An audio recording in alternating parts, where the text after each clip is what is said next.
Keep heifers, sell heifers, cow herd retention, consumer demand. We cover it all. Crew, let's ranch it up. Good day, everyone, and thanks for riding with us on this all-new episode of the Ranch It Up Radio Show. I'm Jeff Tigger Erhardt. And I'm Rebecca Wanner, a.k.a. Beck. A big thank you goes out to our partners, the American Gelbvieh Association, Axiota Animal Health, bringing us Multimin and Lactapro, Birch Creek Angus, home of the 4-year guarantee on all bulls, Circle F Farm, sales coming up October 10th and 11th, Imogene Ingredients, bringing us Pharmatan, Jorgensen Land and Cattle, LivestockMarket.com, EquineMarket.com, AuctionTime.com, Medora Boot and Western Wear, Moose Creek Red Angus, their dispersal sale coming up December 22nd and 23rd. RanchChannel.com, RFD TV, Superior Livestock Productions, and Superior Livestock Auctions. The Tri-State Livestock News, Top Dollar Angus, Transova Genetics, Westway Feed Products, Wrangler, Wolf Cattle, and this fine radio station. Cattle Battle. The big talk has been USDA's plan to rebuild the beef herd. Lots of speculation out there, even speculated dollar amounts that could go back to producers. The USDA is developing a plan to rebuild the nation's historically low beef cattle herd, but will not produce direct payments to producers. That, according to Secretary Brooke Rollins. Rollins said, "We have no current plans to offer any payment to beef producers. The government getting involved can completely distort the markets. No plan is even under consideration to insert ourselves through payments into the beef cattle industry," unquote. Instead, USDA strategy will emphasize expanding access to working lands and developing risk mitigation tools. Rollins said more details will be released mid-October. But where exactly are we in our current cattle cycle? Let's first take a look at keeping heifers versus selling heifers and other options and alternatives. Joining us today is St. Onge Livestock owner-operator and president of the United States Cattlemen's Association, Justin Tupper. Justin, let's start by taking a quick snapshot of where we are currently related to keeping those heifers versus selling them and taking the cash. Well, I definitely think that we've started to save back some heifers. I don't think in any way, shape, or form like it was in 14 to 15, but I think some guys are starting to, in these better end heifers, there's definitely lots of talk about it, but they're worth so much as a feeder that I think it's kept it kind of under hat just a bit. So I don't know that we're in a huge rebuild mode, but I think we are starting to retain some heifers, and we'll see that in the coming year, but I don't think it's going to be an overwhelming thing. We really haven't seen the bred heifer market move for our sale barns yet. Normally that's a little bit later on in the fall, even get towards Thanksgiving and Christmas, when traditionally we see those bigger runs. So as you're talking to your guys out there, are they looking to sell a lot of those females? And then on the flip side, those guys that sold heifers, are they looking to buy a lot of those females? So where are kind of your guys? What's the gauge and the feeling out there from them? Well, kind of twofold. I think definitely there is a lot of talk about wanting to buy some 3-year-olds, especially. I call it gray-haired syndrome in our part of the world. A lot of guys still don't want to calve heifers, even with the genetics we have. It does take a little more labor and time, and that's what's kind of been tough. A lot of guys don't want to do that heifer calving, and then they'll give a lot more for a 3-year-old if you can find them. And that's kind of been a thing that's been pretty scarce, and I think it'll be fairly scarce again this year. I don't know that we're going to see a ton of young cows for sale. There'll be some dispersions and some guys that were, on the verge, ready to maybe cash in. And this is the 401k for the older generation, is their cow herd. So there might be some of that, but I don't think it's going to be in huge numbers because they're worth so much. Why would you get rid of the factory today when they're worth more than we've ever seen before, And that's the dangerous part where we're at is, and I'm sure your barn, like every barn that has been around this summer, has broke, I'm sure, records at your barn where, my gosh, 5 weights, we never thought we'd sell them for this, and 6 weights and 7 weights and bred females. So it's a difficult position for all of us, because when you can take something, turn it into cash and pay down debt, and you've heard me talk about that many times, that's just a solid strategy. But it's what are we going to do next year, and what are we going to do the year after that? Without a doubt, and I think that's where the position is going to be as you look at your plans. And I think in our part of the world, western South Dakota, eastern Montana, eastern Wyoming, we've had a pretty good summer, so the feed base is as good as we see it. A lot of these guys always have to buy feed to supplement some, but it's been decent. So I would think with the prices they are, and we know how well the rancher loves to pay the government. I think that's going to be another thing as they get these calves sold. There's going to be some of them say, maybe we're going to have to buy some cows or turn some back, or we're going to have to pay the government. And I don't think they're going to want to have to do that.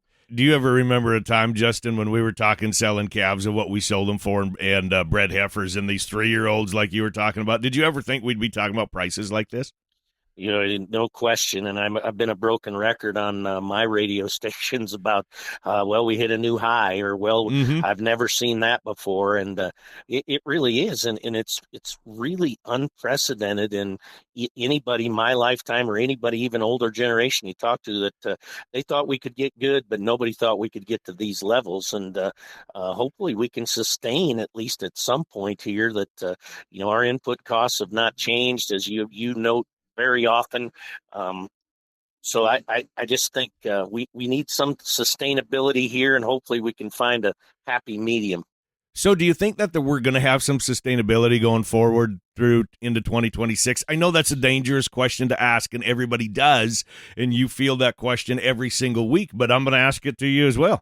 I really think that if the market works on sheer fundamentals, which we know it does not always. If it works on sheer fundamentals, 2026 should be tremendous. Because, even if we retain some of these heifer calves this year, as we're 2 years away from anything that we're going to see as far as turning calves back into this deal. So I think it could be good. And I think you and I have talked about the old adage before. I mean, $5 hamburger in today's day and age, I don't know is that high. I'm hoping that we've found a different plateau, and the safest, best protein on the planet, beef, is still what the consumer wants, and we got to make sure we keep it that way. And I think that the consumer is very aware of that right now, and they're willing to pay a premium. And I shouldn't say premium. Let me back that up. I'm going to say they're willing to pay what the market will sustain for those prices of said protein, because they're more conscious about what they're eating. You and I have talked a lot about alternative meats over the years, a lot. We've danced with that topic.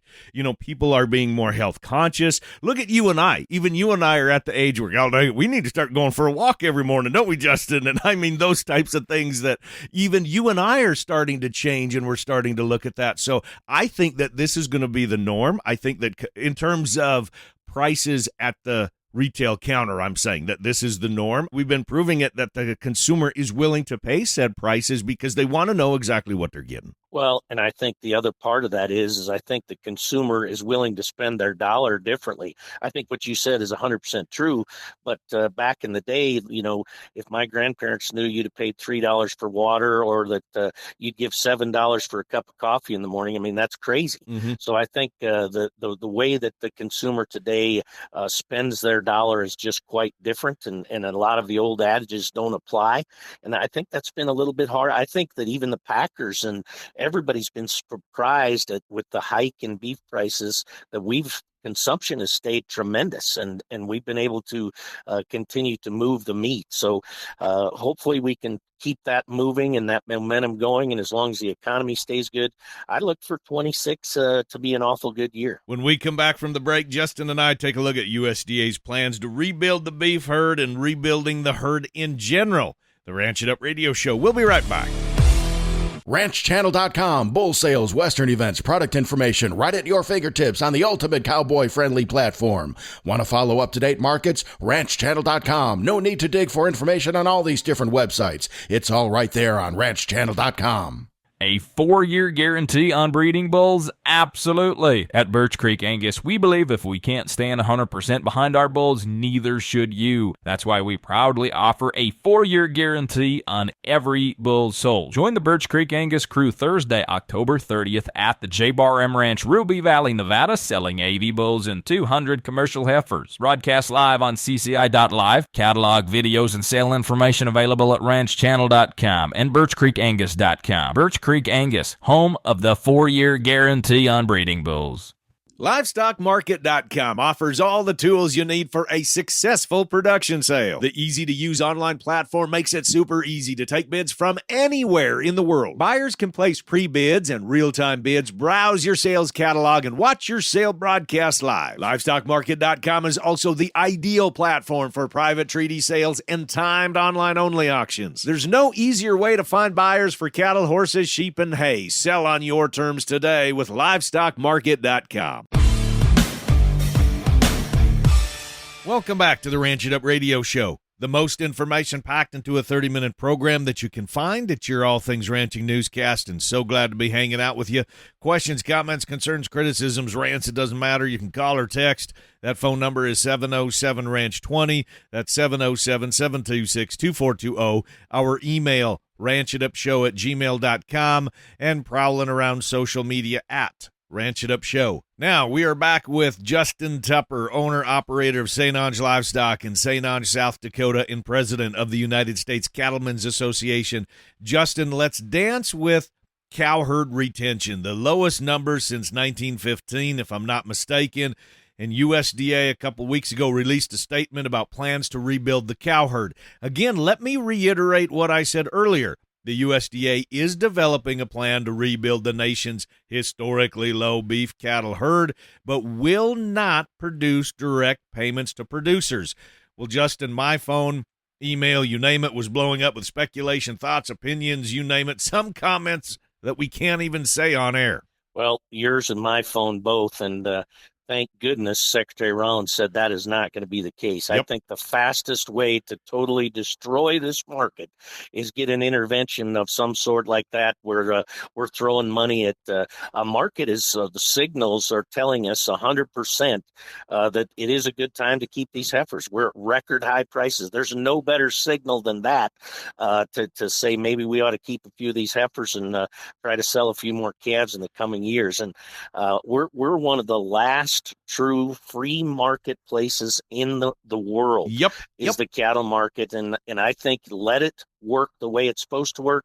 Let's do the things. If we're going to work on something, let's make sure that the big four packers, when this comes back and we have some cattle, don't have the complete control that they had over us in the past, and that these imports that we're seeing that are extremely high as we've ever seen them, that when we get our cattle numbers back, that they don't use that against us. So those are the places that I would love to see the government work. I don't think any of the producers that I work with, we don't want a government handout. We want the market to work, and I think it'll do that if we stay out of it. Where we see a lot of those cow numbers is in the southern states, those small herds, and a lot of those guys sold out. It wasn't profitable, and maybe with the money the way it is, and as they get moisture back in Missouri and some of those places where, we're not talking cow herds of 100, they're 25 to 50 head, but a lot of them.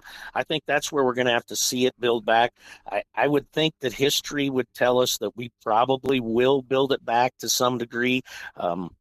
Maybe we can hold these levels differently. I'm not sure. It'd be all speculation, but I think it is different this time. I don't think it's like we can just jump back in and a bunch of heifers get kept and the cow numbers just shoot up. I'm not sure we're there, but I think we've got a chance here to sustain something as long as we work on the factors that really matter. And I think heifer retention will happen as it's supposed to, but I think we got to be really careful with how many of these imports we're getting from these other countries and the safety factors that come with that. And so I think those are the places that we need to really work, and that's what we're going to be doing at U.S. Cattlemen. Bringing cow numbers back to where we were is a double-edged sword. One side, yes, to keep imports down and maintaining the demand domestically. The other is the assumption that if cow numbers go up, prices go down. So, tough question. Do we need to bring these cow numbers back to where they were? We make these cattle a lot bigger, as you well know. I mean, just even in the last few years. We made them bigger, and then we made them bigger again, and now we've made them bigger again because pounds make dollars. So a 1,700-pound critter to go to slaughter is not unheard of, and probably less than 10 to 15 years ago, you'd have got a huge deduction on those heavy carcasses just because they were trying to slow the production. So do we need to go back to the numbers we had before? Probably not completely, but we do need to get the United States herd back and productive and profitable.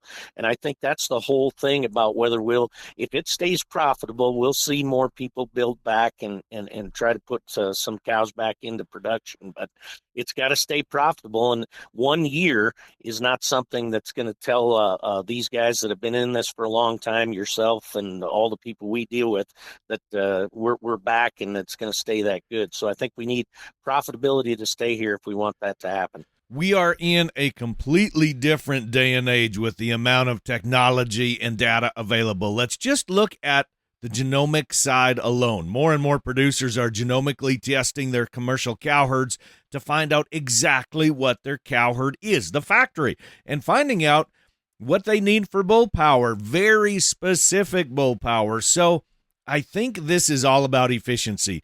Producers are seeing this information and realizing that they can hit their production goals with less cow but more efficiency. So I'm not sure that trying to rebuild too quickly is the correct answer. Yeah, I think you're right. I think the one thing to take that a step further that I think that's great, and the advancements have been tremendous. And man, if you want to manage your herd, you can do some unbelievable things. And pounds make dollars today. If you can put 50 pounds on your calves, do easy math times $4 a pound. Mm-hmm. That's $200. You Right. can do a lot of things. I think the one thing that has not been factored in there that I think will cycle in here soon is environment. So a lot of those things are great, but a lot of the reasons that we have certain types of cows in certain regions is the environment. And we can build that perfect product that in a perfect setting, in a perfect world, and perfect feed, all does great. But where I live here, you have to factor the environment, whether that be the colder weather, whether that be droughts, whether that be what it is, then that also needs to factor in. And I do think that's something that you can take that genetic factor too far and take the environmental part of it out, and, Sure. and then you can lose some things too. So I think there's great advancements there, but I think that we've seen it in our part of the world, and a lot of these older ranchers, the reason they keep some of those same genetics is because they work where they live. Very good point, Justin. So let's just land the plane here. When times are tough, everyone is really watching their bottom line and costs and inputs and marketing. You and I have talked many times about this subject. But now, more than ever, and this is just my opinion, producers need to look at the future, 2026, 27, 2030. It's an exciting time to bring the trucks and trailers to your barn and sell calves, but it's also a very dangerous time where we could potentially just be thinking about today and how exciting these prices are today. No doubt about it. And I think it's easy to get complacent when it's this good. The market's where it is. And I think you're spot on that we have to make sure that we're doing all our due diligence, whether that be in your long-term planning, whether that be in price protection, might be the most important thing you can do when the markets are like this, is making sure that you can at least price protect to some degree. And even guys that have never done it before, I think this is a time when it's important to look at that, whether it be LRPs or the straight up board, because there is so much can be lost so quickly when we're at these levels, and you just can't stub your toe when it's this high. Justin Tupper, always good to have you on the program and talk the cow stuff. Now, your thoughts on cow herd retention. Share them with us by calling 707-726-2420. That's 707-RANCH-20. If you don't want your comments heard on the air, no problem. Just let us know that. But yes, we'd like to hear from you nonetheless. And our email, ranchitupshow@gmail.com. Now, the boss lady says it's time to take a break, so we will be back with more of the Ranch It Up Radio Show right after this. The best way to raise beef on pasture, on crop residue, or in a dry lot, it's Westway Feed Products. Westway liquid supplements support increased forage utilization, efficiency, convenience, and sustainability. Find your nearest rep by calling 800-800-7517 or head to westwayfeed.com on Facebook, Instagram, LinkedIn, and TikTok. Circle F Farms invites you to Baxley, Georgia, October 10th and 11th for the 2025 Annual Production Sale. Friday, October 10th, elite registered Brahman heifers and 300-plus top-quality commercial F1 heifers. Saturday, October 11th, bulls, Brahman, Brangus, Ultra Black, Charolais, Red Angus, Angus, and F1s. Backed by proven genetics, Circle F cattle are built for performance, profitability, and your future. Sale info, videos, and online bidding details at ranchchannel.com and circleffarms.com. Circle F Farms, one of the largest Brahman herds in the Southeast. For years now, I've been telling you all about Pharmatan from Imogene Ingredients. Well, it's time to make the change and add Pharmatan to your cow's diet, to your calves' diet. Get that boost in health and increase feed efficiency. It all starts with nutrition, so add Pharmatan.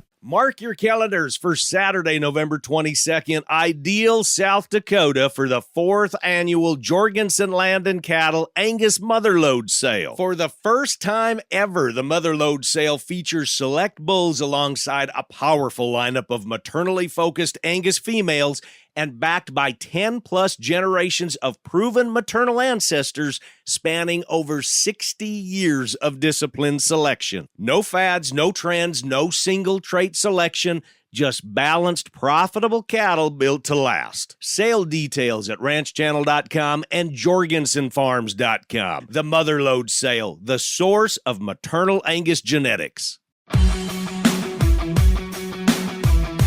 Welcome back to the Ranch It Up Radio Show. In the news, U.S. exporters are continuing to feel the sting of China failing to restore import permits for U.S. beef processing plants since March, within weeks of the Trump administration launching tariffs on Chinese goods.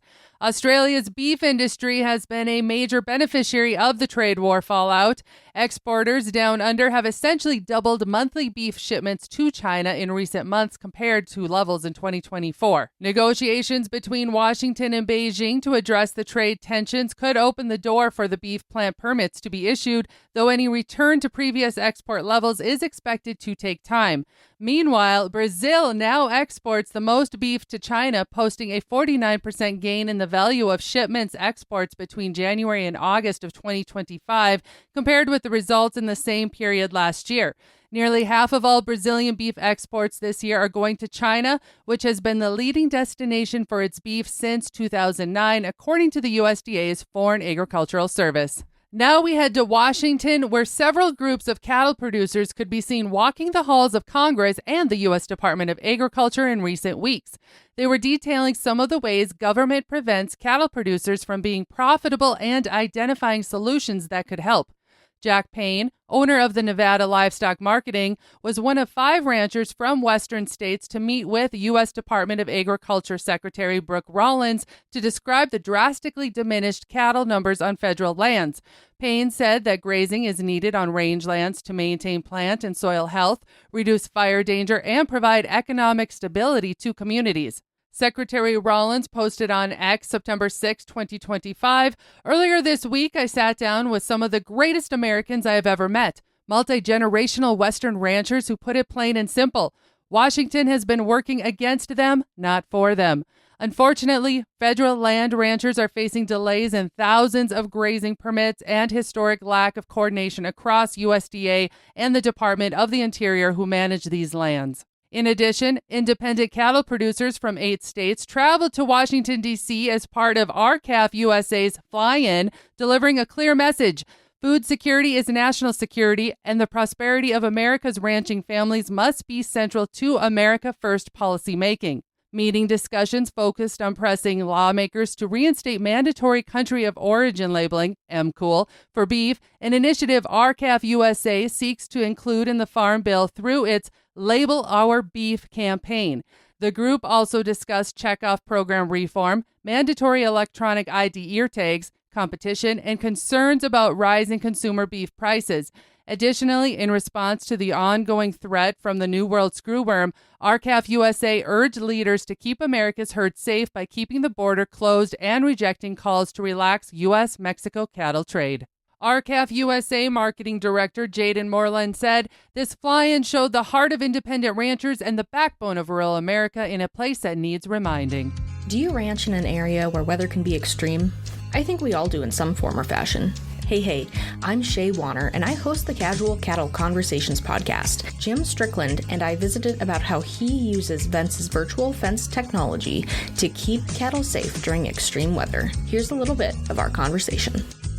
We are ranchers in Florida. A lot of us go through this, tremendous amount. I want those cattle to be able to walk or swim to go to high ground. I don't want them to be caught in a pasture where they get hung up on fences. So we open every gate. At that time, I can see where my cattle are. I can also install, in case I need to, a totally different fence around those cattle. And I can keep them from going to my perimeter fences. So now the safety of the public comes in, that I know where my cattle are. I know where 5 herds of cattle are scattered out over 7,000 acres, which is really strung out. That's the first thing I do. I can also then install a perimeter fence before I go look. I assure you, as soon as my people are good, my family's good, the first thing we do is click on Vince. After a hurricane, Listen to the full story by searching for Casual Cattle Conversations on your favorite podcast player. Happy ranching, folks. And now that's going to wrap it up for today. A big thanks goes out to our crew, Justin Tupper with the U.S. Cattlemen's Association and St. Ange Livestock, Shay Wanner with Casual Cattle Conversations, and the boss lady, Rebecca Wanner, a.k.a. Beck. Crew, so glad you are all with us one more time as we ranch it up. Be sure to follow and like us on Facebook at Ranch It Up Show. Our email, ranchitupshow@gmail.com, or you can call us and text us 24/7 at 707-RANCH-20. That's 707-726-2420. Spread the good word and join us next week where it's always Tigger and Beck approved. Stay ranchy and ranch it up.